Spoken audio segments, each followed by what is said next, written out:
Everyone, আমার মতন কে কে আছো যে রোজকারের 3 বেলার খাবারের মেনু ডিসাইড করতে করতে বিরক্ত হয়ে গেছো? আমার মনে হয় যে বিয়ের পর মেয়েদের এই সংসারে যে রান্নাবান্নার মেনু ডিসাইড করা না, এটার থেকে বেশি সহজ হচ্ছে বোর্ড এক্সাম ক্লিয়ার করা। প্রত্যেকটা বাড়িতেই এই সমস্যাটা একটা কমন সমস্যা। অবশ্য যারা দুবেলা ভাত খায় তাদের মেনুটা কোনোদিন এক হলেও যারা একবেলা ভাত একবেলা রুটি খায় তাদের মেনুটা কোনোদিনই এক হয় না। ঠিক যেমন আমার ক্ষেত্রে, আমার কর্তার আবার এবেলার তরকারি ওবেলা মোটেও মুখে রোচে না। ভোজনপ্রিয় বাঙালির এই একটি সমস্যা নিয়ে গৃহযুদ্ধ লেগেই থাকে। যেমন আমার কর্তাই আজকে আমাকে বলে দিল যে দুত্তেরি রোজ রোজ ওই শুকনো শুকনো রুটি আর ওই তরকারি মুখে মোটেও রুচছে না। আজকে কি একটু স্বাদ বদল হতে পারে? স্বাদ বদলের নামে মেনুর অপশানে অনেক কিছু থাকলেও আমি বেছে নিয়েছিলাম এই আলুর দম আর লুচি।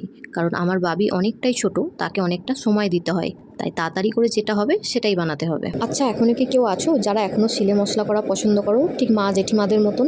মিক্সারে মশলা করা তাড়াতাড়ি হলেও শিলে বাটা মশলার স্বাদটা সম্পূর্ণই ভিন্ন হয়, আমার তো সেটাই মনে হয়। এখানে একটা মজার বিষয় হচ্ছে, আমার হাজবেন্ডের ডাকনাম হচ্ছে বাবাই। আমি এখানে কর্তা কথাটা কেন ইউজ করেছি, কিন্তু ফেসবুকে বাবাই নামটাকে নিয়ে যেভাবে ট্রোলিং হচ্ছে, তাই নতুন করে আমি আর সাহস করলাম না। বাবা কি জানি কে আবার ট্রোল করে দেয়। একমত হলে কমেন্ট করে জানাও, ভালো লাগলে সাবস্ক্রাইব করে পাশে থাকো।